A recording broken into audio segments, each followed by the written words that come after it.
basahin muli natin itong definition of prayer. Prayer is an act of the spiritual believer working together with God. It is the union of the believer's will with the will of God. Okay? Pansinin po ninyo, an act. Hindi lang desire, an act. Tapos, ang nakagagawa nito ay ang spiritual believer. Siguro kung magtatanong kayo, what about kung backslider ka? Hindi ka spiritual. Hindi ka ba pwede mag-pray? Pwede ka mag-pray. Prayer for restoration. Okay? Pero itong agree with God, working together with God, then only spiritual persons or Christians ang pwede po nito. Kaya what we should desire na ang ating spiritual na buhay ay pinangungunahan ng banal na Espiritu. Ang ating mga desires na napako na kasama ng Panginoong Jesucristo ay nag-a-align sa desire ng Diyos sa atin. Dahil pangako ng Panginoon, when you pray, whatsoever you desire. Pwede ba ang desire ng carnal Christians mag-align sa desire ng Panginoon? Hindi po. Only spiritual Christians will have that desire na katulad ng desire ng Panginoon. And so there must be that working of the Spirit of God in our spirit, strengthening ng ating inner man, and then ang Espiritu naman natin ay influence ang ating kaluluwa na nandoon ang pag-iisip, nandoon ang emotion, at nandoon ang decision making upang ito ay sumang-ayon sa kagustuhan ng Diyos. And then, there would be that merging of God's will with our will, or with our will with God's will. And then, God will answer our prayers. This is the confidence that we have in Him, that if we ask anything according to His will, He hears us. Yun ang sabi ng 1 John 5:14. So, tulungan po tayo ng Panginoon. We will dive deeper dito sa ministry or sa doctrine of prayer. Not because kaya kong dalhin kayo doon. I'm not. I told God, I'm so unworthy in preaching this. But I realize it's not about me. It's about God. At ang mga kukunti na itinuro sa akin ng Panginoon, to His disposal, kung gusto niyang gamitin, I could use that as illustrations. So, but again, it's the Word of God. So, basahin po natin itong mga talata na ito. Familiar na mga talata, starting from verse 1 ng Luke, sabi dito, "Now it came to pass, as he was praying in a certain place, when he sees that one of his disciples said to him, Lord, teach us to pray, as John also taught his disciples." That's a good desire. Tingnan po ninyo, apostol na po ito. Okay? Kasama-sama ng Panginoon. And yet, sabi niya, turuan mo kami manalangin. Teach us to pray. Lord, teach us to pray. So, yun din siguro ang dapat sa atin na mayroon tayo ng desire na yan. Lord, turuan mo ako manalangin. Dahil hindi nga po tayo marunong. Salamat na mayroong banal na Espiritu na nakatira sa atin. So, sabi diyan sa Romans chapter 8, "For we do not know what we should pray for, but the Holy Spirit na nandyan po sa atin groans, help our infirmities." Na kahit na sa groanings natin, then we can bring to God our petitions. Verse 2, sabi dito, "So He said to them, When you pray, say, Our Father in heaven, hallowed be your name, your kingdom come, your will be done on earth as it is in heaven." So nandiyan naman itong, your will be done. It's not our will, but the will of the Lord. He gave us a simple prayer for our daily needs. Sabi dito, So give us this day our daily bread, and forgive us our sins. For we also forgive everyone who is indebted to us. And do not lead us into temptation, but deliver us from the evil one. So ang daily needs natin, of course, ang pangangailangan natin, physical, spiritual, emotional, lahat ng napapaloob dyan sa daily bread, not necessarily physical per se or material bread. And then, ang spiritual, kailangan din natin araw-araw, okay, na magkaroon ng introspection at sa pamagitan ng dugo ng Panginoong Jesucristo ay mahugasan po tayo. Hindi po tayo dapat maging complacent na parang ang akala natin, ay okay na ako, okay na ako, okay na ako. Now, I believe sa buong maghapon, hindi po walang Christian siguro na maka-perfect ng kanyang isipan, kanyang emotion, at ng kanyang mga actions. So, madaling salita, we need that restoration araw-araw.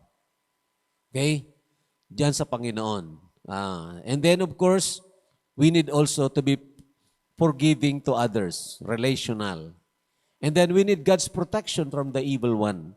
And these are our daily needs, mga kapatid, para sa atin, para sa pamilya natin. But here comes the prayer na gumamit ang Panginoon nitong illustration, which I believe that is going deeper sa paghingi ng kailangan lang natin, kundi kailangan ng mga kaibigan natin. Okay, tingnan po ninyo ang verse. And he said to them, which of you shall have a friend? Friend, kaibigan. Masasagot ninyo sigurado yan, personal. Mayroon ba kayo ng friend? Kung wala kayo ng kaibigan, kahit dalawa, napakasama naman ang ugali mo. Kahit dalawa, hindi ka nagkaroon ng kaibigan. Di ba? So sa Facebook, solo-solo ka lang doon? Hindi naman. May mga friends ka nga doon, di ba? So, which of you shall have a friend? Meron kang kaibigan. So, not a stranger. A friend. Ibig sabihin, mayroon kayong common ground, mayroon kayong connection. Di ba? Pero yung friend mo na yon, wala nang tinapay. Mayroon ka namang isang friend na mayroong tinapay. Itong, you will go to him at midnight and say to him, friend, lend me 3 loaves. So parang ang picture ng illustration ay ganito.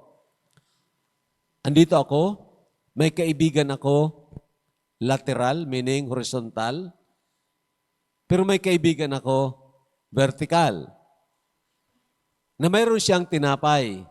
At ito ang Panginoon. Okay?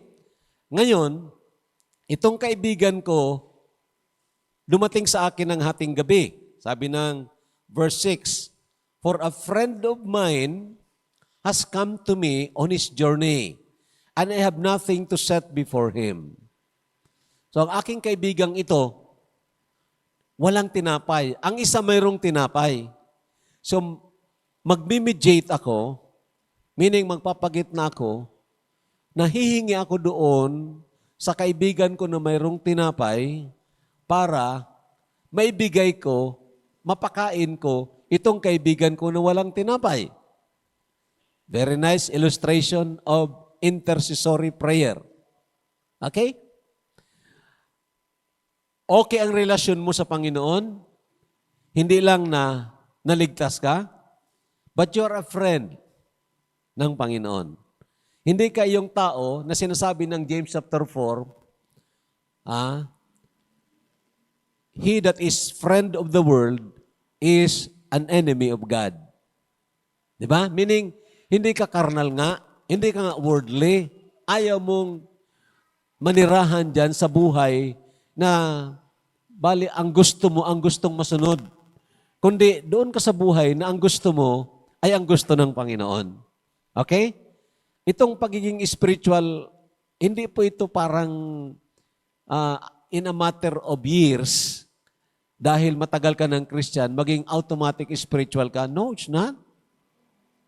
Kahit na bago ka pang mananampalataya, if you learn na magdepende sa banal na Espiritu, then you become a spiritual person. Pero kahit matagal ka ng mananampalataya, pero ang bida pa rin sa buhay mo ay ang iyong sarili, you are a worldly Christian. Pero ito, ang makita ninyo, mayroon siyang friend, meaning ang Panginoon, good relationship. Mayroon din siyang friend dito, horizontal na friend niya, kaibigan niya talaga. Walang tinapay. Dumating ng hating gabi. Okay? Dumating ng hating gabi, walang pagkain. So, alam niya na mayroong pagkain yung kaibigan niya, vertical. And that I say directly ang Panginoon. So, lalapit siya doon. So, subalit hindi siya bibigyan dahil hating gabi na nga. Now, speaking of the illustration, hating gabi na nga. At sabi dito, nandito yung ang mga anak ko, sabi niya, my children are with me in bed. Parang oriental setting na ang mga magulang, pag natutulog, sa isang kwarto kasama ng mga anak. Di ba? Hindi sa western setting na mga magulang, ibang kwarto ang mga bata. So, kung gigising siya, maisturbo yung mga anak niya. Pero itong nangyari, tingnan ninyo. I say to you, though he will not rise and give to him because he is his friend, yet because of his perseverance, he will rise and give him as many as he needs. I believe, mga kapatid ko at mga kaibigan, very obvious po ang lesson po dito that we are to pray persistently or perseveringly for our friend who has no bread. Now, sabi natin na ang bread na ito speaks of the bread of life, salvation, kaligtasan. Meaning, may mga unbelieving friends po tayo na ang kagustuhan ng Panginoon, sila rin ay mga ligtas. Pero hindi sila mga ligtas if we will not partner with God in prayer. Medyo naintindihan. Kasi prayer is working together with God. Di ba? So, somebody must stand between God and the friend. May kaibigan ka, hindi pa mananampalataya, pero ikaw naging mananampalataya. Sinasabi ng Panginoon na gusto niyang iligtas ang kaibigan mo, pero ang gagamitin niya, ikaw. At unang paraan ng Panginoon na ikaw ay matutong manalangin, ako matutong manalangin para sa aking kaibigan. Meaning, pinapa-intindi sa atin ng Panginoon na itong kaibigan natin, maliligtas ito kung magpapatuloy tayong ipanalangin siya. Now, why I use that word friend na mayroong quotation? Okay, doon sa title natin, mayroong quotation. Kasi, friend ito, mga kapatid, na maaaring kasama mo talaga, meaning personal mo na kilala. O friend ito, diyan sa Facebook.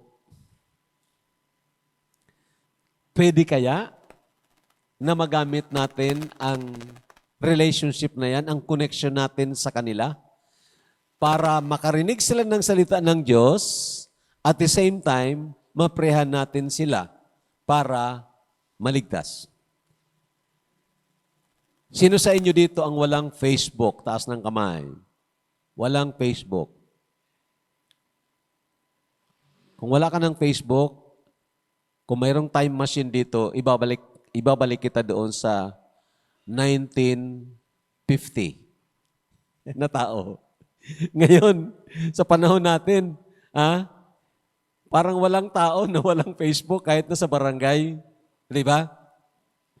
So meaning, diyan sa grupo na yan, what I mean, diyan sa platform na yan, magkakaroon ka talaga ng friends and maybe a core friend, meaning makakausap mo ng medyo on equal footing. Close friend, yan na lang siguro para madali. Close friend. And then, you can start sharing the Word of God. Now, dito po, pinapaintindi sa atin na kailangan perseveringly. Meaning, nanalangin ka ngayon, then, hindi pa naman agad naligtas, manalangin ka pa, at manalangin ka pa hanggang siya ay maligtas. And that's the point of this preaching, mga kapatid. So, ang tanong ngayon, why God wants us to persevere in praying for a friend? And the thought comes in also sa isip ko, if we are to persevere para ipanalangin ang kaibigan natin, how much more ang stranger? Di ba? Meaning, kung friend ito, mayroon ka ng connection sa kanya. Pero sa stranger, magsisimula ka pa lang makipag-connect. Okay? Sino sa inyong sumama doon sa bakon? Mayroon kayong nakausap na tao doon. Okay? Kilala pa ninyo hanggang ngayon? Kilala ninyo? Maalaala pa ninyo ang pangalan, ang mukha. Okay, may connection na kayo. Ang sunod na tanong, yung connection na yan, pwede ba magpatuloy para hindi lang na makilala natin sila, kundi magtiwala sila na tayo ay friend. Hindi tayo napunta doon para kumbinsin sila na umanib sa grupo natin. Hindi po. Napunta tayo doon dahil alam natin wala sila ng tinapay. Hindi sila ligtas. Kailangan silang maligtas. At ikaw at ako ang gagamitin. At sa paggamit, isang aspeto ng paggamit ng Panginoon, we have to pray perseveringly. Perseveringly. Now, ano ang first reason? I believe ang first reason, mga kapatid ko, is this one. To give us time to examine our motives. When we pray for our friend, kaibigan natin, ano ang motibo po natin? We need to examine that.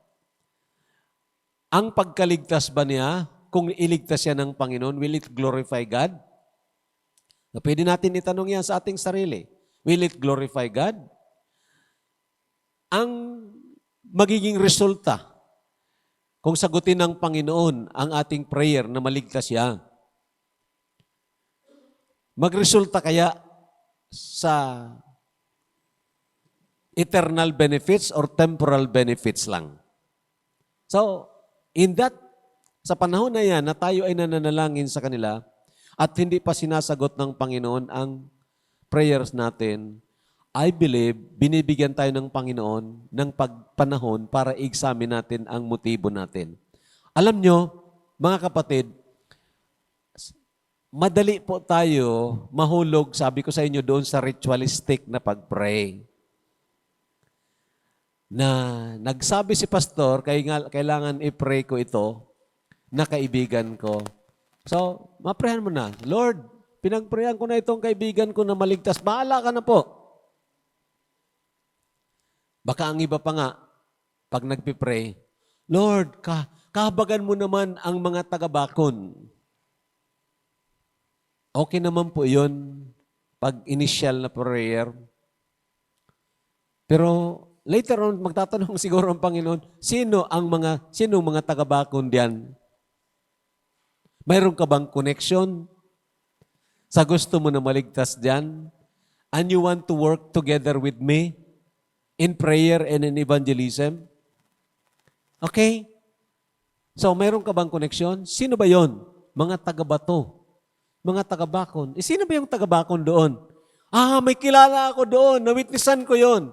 That is, that friend na i-intensify mo, i-persevere mo ang pag-pray.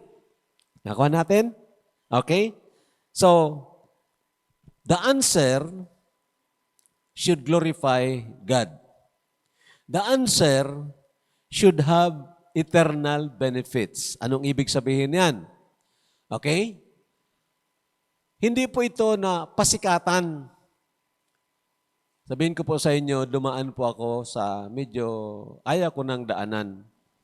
Ang mga nakasama ko dito, si Brother Terry at ang iba pa, na kasama ko na rin noon, yung 7 minutes soul winning, Romans 6:23, very simplified na paraan, but it does not bear the gospel anymore. Yan ang problema doon. Na maaari pa namang gamitin nyo yun, provided you must elucidate, ipaliwanag, sino yung Kristo na yon. Okay? Pero the point, dinaanan ko po yon. And I'm so sad na sa panahon na yon, mayroon kami ng mga kota-kota o kaya't mayroong ilan ang napatanggap. Nag-visit kami sa mga barangays noon, ilang napatanggap. May 4 na tumanggap doon sa Tublion, Huban. May 4 na tumanggap. And then, testimony time. Pero wala akong nakita na parang nag-come out. Mayroon man siguro, maya-maya nawala din. Pero ang point na ginasabi ko sa inyo dito mga kapatid, ito po na motibo po na ito, na gusto lang natin silang maligtas. Pero ang tanong, may tao ba na ayaw maligtas? May tao ba na gusto sa impyerno normally? Wala. Ang motibo kung bakit gusto natin sila o sinisira natin sila, pinagpiprehan natin sila, para makilala nila ang tunay at buhay na Diyos. At itong Diyos na ito, siya lang ang sambahin ng taong ito, ng kaibigan kong ito. Okay? Greater? Kung tungkol lang sa kaligtasan, now, of course, plano ng Panginoon yan. But remember, may mga tao na gusto lang sa langit, pero ayaw sa may-ari ng langit. So what we should be praying is, pray na mag-glorify ka dito, Panginoon. Kasi ang taong ito, ang kaibigan kong ito, I am praying for him na maligtas para ikaw ang sambahin. Iwanan niya ang mga Diyos-Diyusan diyan. Iwanan niya ang mga sinasamba niya na hindi naman tunay, kundi ang nag-iisang tunay at buhay na Diyos ang kanyang sambahin. It glorifies God. And of course, titingnan niyo mga kapatid, hindi lang po na parang mabago ang kanyang buhay. Sana maligtas itong kaibigan ko dahil lasinggo ito. Mabago sana ang kanyang buhay. Yes, okay rin po yun ang reformation, ang pagbabago. Pero kung mabago lang ang buhay niya, pero hindi naman siya maging tunay na taga-sunod ng Panginoon. Okay ba yun? No, it's not. I believe in the light of God's plan, in the light of God's purpose sa pagligtas sa tao, doon po dapat din ang motibo natin sa pag-pray. Maging sa mga anak po natin, maging sa mga kasama natin sa bahay. Kung minsan, ang isang magulang napiperwisyo lang sa pasaway ng anak, kaya gusto niya na ang anak niya maligtas para hindi na magpasaway. Magaling naman si Satanas. Ipaprofess for salvation pero hindi naman naligtas, nagbago rin ang buhay. Reformation. Pero walang nangyari na genuine conversion. Maya-maya, nag-backslide daw yung anak, maya-maya, ayaw na rin sa Panginoon. Hindi naging tunay kasi. So, we should be praying for genuine conversion. And I urge you for that. So, ito, tingnan natin itong, makatulong ito sa atin ng mga verses sa mga nagpipray who can understand his errors. Cleanse thou me from secret faults. So, hindi natin alam talaga ang errors natin on pagkakamali until after the Holy Spirit will reveal it to us. Keep back thy servant also from presumptuous sins. Alam niyo yung presumptuous? Yung ina-assume mo na agad na ito ay ligtas. Ito ay nagtunay dahil nag-profess. And so you will not pray more for him. Okay? Let them not have dominion over me. Then shall I be upright and I shall be innocent from the great transgression. Ang pangalawa, mga kapatid, why God wants us to persevere?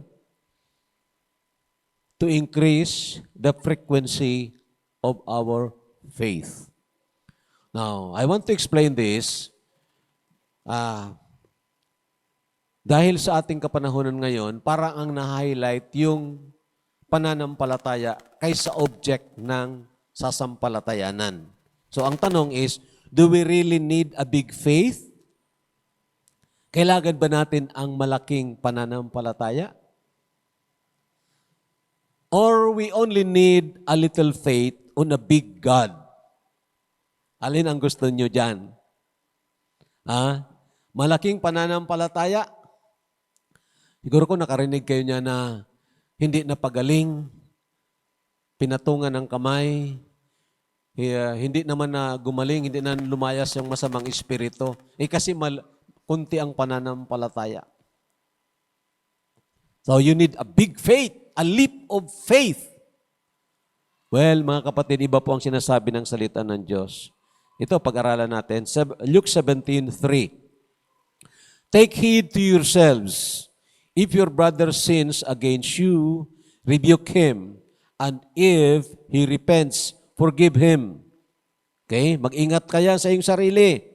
Kung ang kapatid mo ay nagkasala laban sa iyo, sawayin mo siya. Ang word rebuke dyan ay hindi po pahiyain mo siya. Hindi po. That word rebuke, okay, is from the Greek word nauteseia. Ang ibig sabihin, confront him with the purpose of helping him. Okay? Rebuke him, at kung siya ay magsisi, if he repents, forgive him. Okay? And then, tingnan niyo ang verse. At kung siya ay magkasala, if he sins against you 7 times in a day. Oh, grabe na ito. 7 times in a day, ang isa kong kapatid magkakasala sa akin. And then 7 times in a day, babalik siya sa iyo at sasabihin, I repent. Sabi ng Panginoon, kailangang patawarin mo siya. Now, ano ang response ng mga disciples? Tingnan niyo ang response. And the apostle said to the Lord, increase our faith. So the Lord said, if you have faith as a mustard seed, you can say to this mulberry tree, be pulled up by the roots and be planted in the sea, and it would obey you. So sabi ng mga apostles, hindi namin kaya yan. Kailangan namin ng malaking pananampalataya. 7 beses sa isang araw magkakasala ang kapatid mo sa Panginoon. Pero 7 beses din sa isang araw na magsasabi siya, I'm sorry, I repent. Kailangan mo siyang patawarin. Hindi ko kaya yan. Dapat 1, 2, 3 lang. Abuso na yan kung 7 beses. Di ba? Yun ang ibig lang sabihin dito. Increase our faith para magawa namin yan. Sabi ng Panginoon ninyo, kailangan ang malaking pananampalataya. Kung meron lang kayo, kahit na parehas ng seed of mustard. Alam niyo yung mustard seed? Pinakamaliit po yan na seed. Then, sabi dito, you can say to this mulberry tree, be pulled out. Saan ang sinasabi ng Panginoon? Hindi mo kailangan ang malaking pananampalataya para sundin ang sinasabi ng Panginoon. What you need is a little faith. Now, Luke 17:7. Tingnan nyo. Nagbigay ang Panginoon ng illustration dito. And which of you, having a servant plowing or tending sheep, will say to him, when he has come in from the field, come at once and sit down to eat. But will he not rather say to him, prepare something for my supper, and gird yourself and serve me till I have eaten and drunk, and afterward you will eat and drink? Does he thank that servant because he did the things that were commanded him? I think not. So likewise you, ang salitang so likewise you, konektado po yun sa sinasabi ng Panginoon kung mayroon ka lang ng maliit na pananampalataya. So likewise you, when you have done all those things which you are commanded. Ano ang command? Forgive.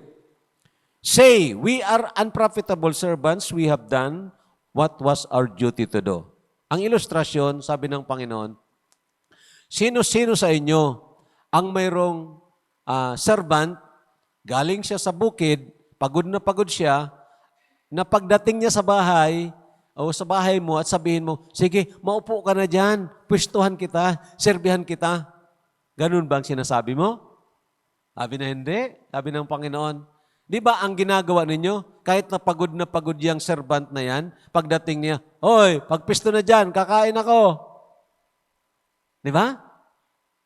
So, ang servant naman, gagawin na yon. Matapos niya gawin yon, pinapasalamatan ba ninyo yung servant niyo? Salamat ha, pinistuhan mo ako. Sabi na, I doubt. Likewise you. Kung gawin ninyo itong mga bagay na ito na sinasabi ko sa inyo, sabihin nyo sa inyong sarili, we are unprofitable servants. Ginawa lang namin ang dapat naming gawin. So in doing God's work, maliit lang daw na pananampalataya, hindi naman malaking pananampalataya. Okay? In praying for your friend, kailangan ba talaga ang malaking pananampalataya? Big faith or increase of frequency of faith? Now, I want to explain that. What is frequency of belief or frequency of faith? Hindi yung malaki, kundi yung palagian. Palagian. I think, tama siguro ang pag-intindi dyan sa palagian. Palagian, frequency. Ang frequency kasi ganito, pakinggan. Frequency, halimbawa, frequency ng wave. Ganyan. Tapos, ganyan. Then, tataas yung tinatawag the crest. Tapos itong pinakababa, the ebb. Now, pag medyo matagal bumagsak yan, matagal bumagsak, ibig sabihin low frequency. Pag mabilis, ganyan no? Mabilis, high frequency yan. Okay? Ang gusto ng Panginoon, yung high frequency na pananampalataya. Hello? Are you with me? Ito po, ilustrasyon niyan ay ganito. Ang Panginoon, kasama ang kanyang mga disciples, gumawa ng milagro. 5 tinapay, 2 isda, pinakain ng Panginoon ang sobra 5,000 mga tao. Alam natin yon, di ba?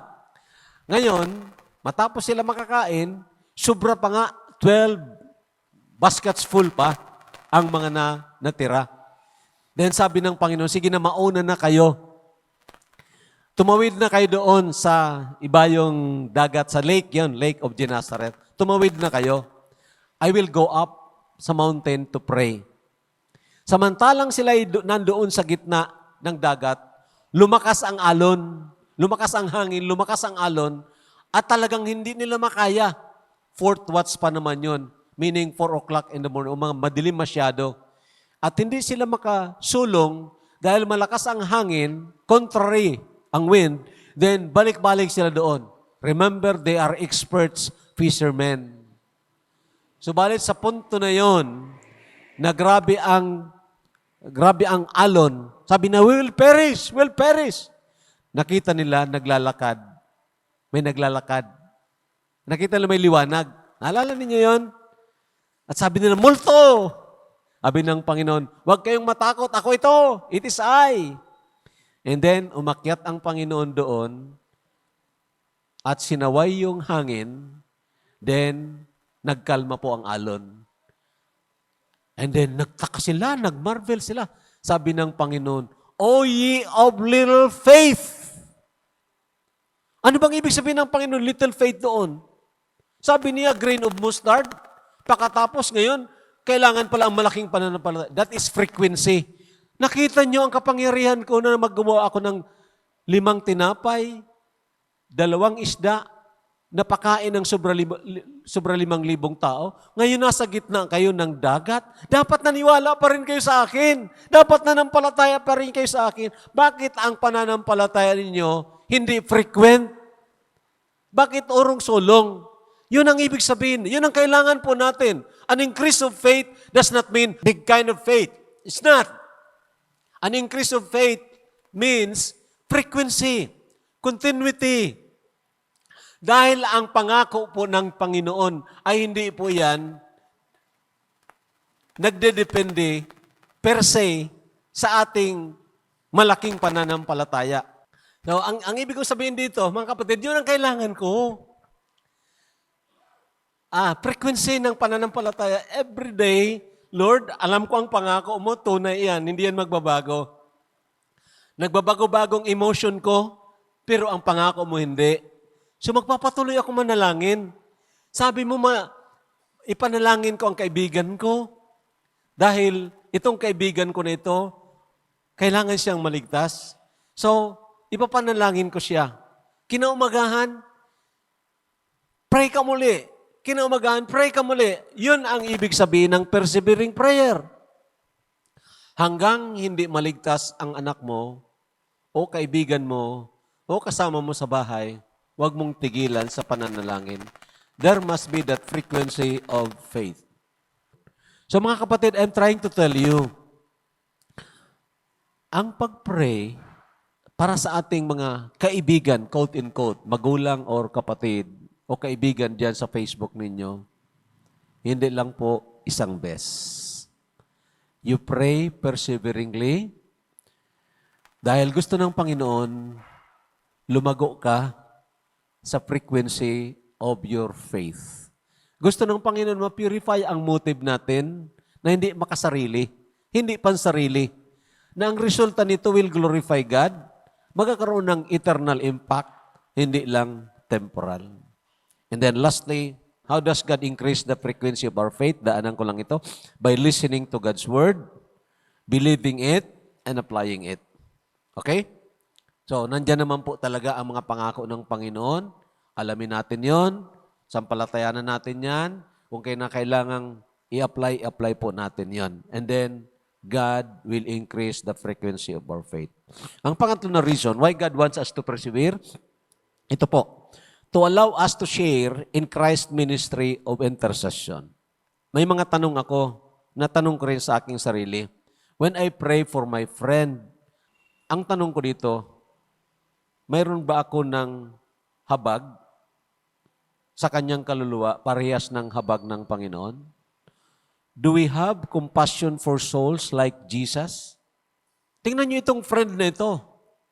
Midnight, hating gabi, gigising siya dahil ang dumating niyang kaibigan, gutom na gutom, pagod na pagod, walang makakain. Pero naalala niya, mayroon siyang kaibigan na mayroong pagkain. So, gigising siya, maaari naman siyang mag-alibay. Sabi na, hindi ka naman mamamatay pa siguro. Bukas na lang. Maghanap tayo ng pagkain. Bukas na lang. Pero hindi. Ang nararamdaman ng kaibigan niya na hapdi ng sikmura, nararamdaman niya. And I believe that is compassion. And so, kahit na nga, midnight, gumising siya, at pumunta siya doon sa kanyang kaibigan, nagkatok siya, pahiramin mo ako ng 3 tinapay. Bakit kaya 3? Was it an illustration of the Father, the Son, and the Holy Spirit? I don't know. I don't want to spiritualize overboard. Okay, but the point is, lend me 3 loaves. Pahiramin mo ako. Sabi ng kanyang kaibigan, hey, tulog na kami. Ang mga anak ko nandito kasama, may istorbo ito. So, uwi siya. Pero, hindi niya kaya. Ang kanyang kaibigan, walang tinapay, walang pagkain. Balik naman siya ulit. Kaibigan, please. Mamamatay sa gutom yung kaibigan ko. Hating gabi ng pagod na pagod, gutom na gutom. Sige na, pairamin mo ako. 3 tinapay. Aywan ko kung ilang beses, pero yan po ang ibig sabihin ng importunity. Yan po ang sabihin ng perseveringly. Yan po ang sabihin ng persistently. Meaning, maraming beses siya bumalik, ayaw pa rin siyang bigyan, pero dahil naiistorbo na, kahit na kaibigan kita, hindi sana kita bibigyan dahil naistorbo ako o dahil hating gabi na. Pero dahil balik-balik ka, naistorbo ako, hindi ako makatulog ng maigi, bigyan na kita para wag ka nang bumalik. Nakita niyo yung illustration? And what is that?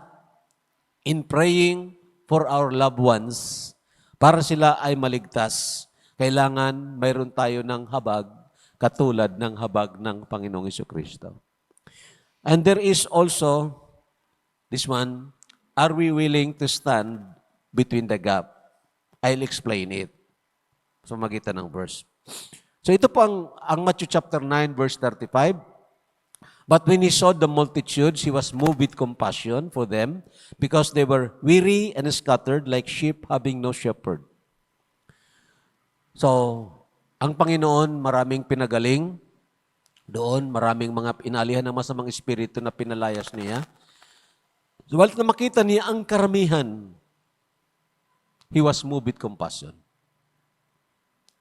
Alam niyo kung paano mag-develop ang habag, compassion? Alam niyo? Hindi mo ito mahihingi lang, Lord, give me compassion. Okay, part yan. Go to the places na makita mo ang kalagayan ng mga tao na kahabag-habag. And then the Holy Spirit will talk to you, will give you compassion. So paano natin sila matulungan? At doon po nagde-develop itong compassion. Hindi lang na ang tingin natin sa mga tao, ay kawawa sila, wala silang makain. Kaya't kawawa talaga sila. Okay po yun na mahabag tayo. At makapag-share tayo. Pero more than that, tingnan niyo ang tingin ng Panginoon sa mga tao. They are like sheep, scattered, weary. Pagod na sila, nagsusumikap na magpakabait, hindi naman maging mabait. Nagsusumikap para gawa ng tama, gawa ng mabuti, para maligtas, pero hindi sila maliligtas. Alam niyo kung ilan na milyon ang nagprosesyon doon sa Nazareno? Alam niyo kung ilang milyon? 8 million! Where are they going? Saan sila papunta kung magpatuloy sila dyan? Punta sila ng impyerno. Who will pray for them? Kung may kaibigan ka na pumupunta doon, ano ang puso mo? Okay lang ba? When you look at these people, mga kapatid, they are like sheep. Sunod-sunuran. Pagod na pagod sa pagsumikap na maligtas, pero hindi sila maliligtas. Dahil ang kaligtasan hindi po ibinibigay ng Panginoon. Dahil mabuti ka, may mga ginawa ka. Ang kaligtasan ay libre sa mga taong magpapakumbaba. Sa mga taong lalapit direkta sa Panginoong Jesucristo, hindi sa mga santo-santa. Sa mga taong direkta lalapit at manampalataya sa Kristo na nagbayad ng kanilang kasalanan, doon bumubuhos ang biyaya ng Panginoon. And I tell you mga kapatid ko, mga kaibigan, ilang porsyento sa Pilipinas ang ganyan.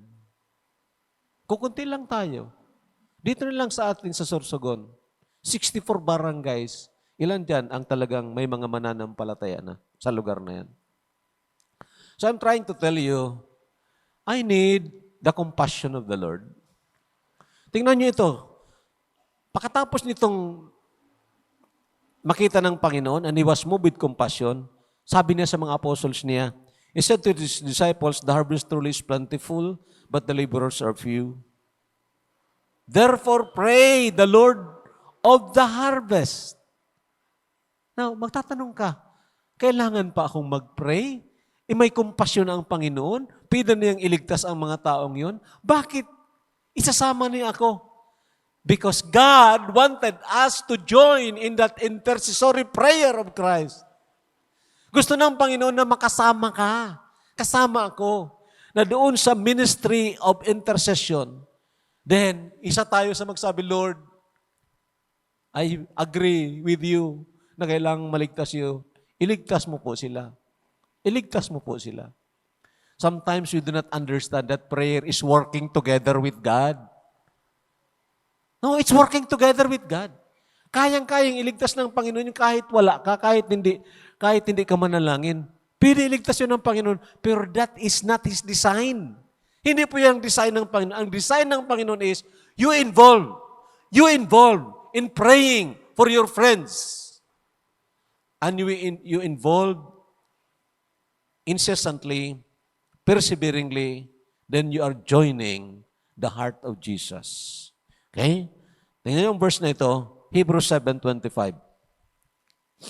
Sige, basahin natin. Therefore, He is also able to save to the uttermost those who come to God through Him, since He always lives to make intercession for them. Okay, si Jesus po yan, the high priest, ang mataas na saserdote, na kayang-kaya nang iligtas ang sino man na lalapit sa Kanya o lalapit sa Diyos through Him. Dahil siya ay palaging buhay na nag-intercede para sa mga taong ito. Okay? So, kayang-kaya iligtas. Bakit hindi na lang ligtasin ng Panginoon? Kayang-kaya naman palang iligtas. Walang mag-agree sa Kanya para maligtas ang mga taong ito. That's why there is this command. 1 Timothy chapter 2 verse 1. Therefore, sige, basahin natin, I exhort, first of all, that supplications, prayer, intercessions, and giving of thanks be made for all men. Sinong sinasabihan dito? Si Timothy. Pinapasulatan ng Diyos kay Apostol Pablo. And Timothy is also teaching God's people na, okay, get involved dito. Christ is interceding para maligtas ang mga tao. Na sino mang lalapit. Pero paano sila lalapit? Kailangang mayroong susuguin ng Panginoon para mag-invite sa kanila. Kailangang mayroong mananalangin. Okay, tingnan niyo ang verse. For kings, we have to pray for kings. Ang president natin, we have to pray. Okay? Kaya medyo gumaganon-ganon, no? Gumaganon-ganon. Oo, sa kanyang foreign policy. I don't know. For kings and all who are in authority, that we may lead a quiet and peaceable life in all godliness and reverence. Why? Sabi ng Panginoon dito, for this is good and acceptable in the sight of God our Savior, who desires all men to be saved. He desires all men to be saved. Bakit hindi na lang niya iligtas lahat? Kayang-kaya naman niya. Dahil walang nagpipray for these people para maligtas. And you are one of those. I am one of those na inaasahan ng Panginoon. Pray for your friend. Perseveringly. Kung kinakailangang mag-fast and pray, kung kinakailangang mag-ayuno, do it kung yun ang sabi ng Banal na Espiritu. One of these days, I'll be preaching on that. But I'm trying to tell you, it's not easy to enter in that state or ministry ng intercession. It's not easy. Kaya nga hindi po natin kaya. We need to surrender our lives sa Banal na Espiritu, and the Holy Spirit will bring us to that involvement sa ministry of intercession. It's not ritual. Nag-preach si pastor. So magpipray ako ngayon, mag-pray ako. Maya-maya lang, tapos ka na mag-pray. Then, hindi mo na na-follow up. Hindi mo rin na-follow up. You have not prayed perseveringly. Why? It's not from the Spirit of God. It's from your flesh. That's why we need to be spiritual Christian. Then ito po, I'll end up with this verse. Ezekiel 22 verse 30. So I sought for a man among them who would make a wall and stand in the gap before me on behalf of the land, that I should not destroy it. At itong malungkot, but I found no one. I found no one. So I sought, sa verse 31, therefore I have poured out my indignation on them. Dahil walang tatayo doon sa gap. Wala magsabi na, Panginoon, wag mo munang parusahan sila, Panginoon. Kahabagan mo sila. Bigyan ko sila ng pagkakataon. Bisitahin ko sila. Gusto ko sila makarinig. Kahit na sa Facebook. Pero wala eh. I found none.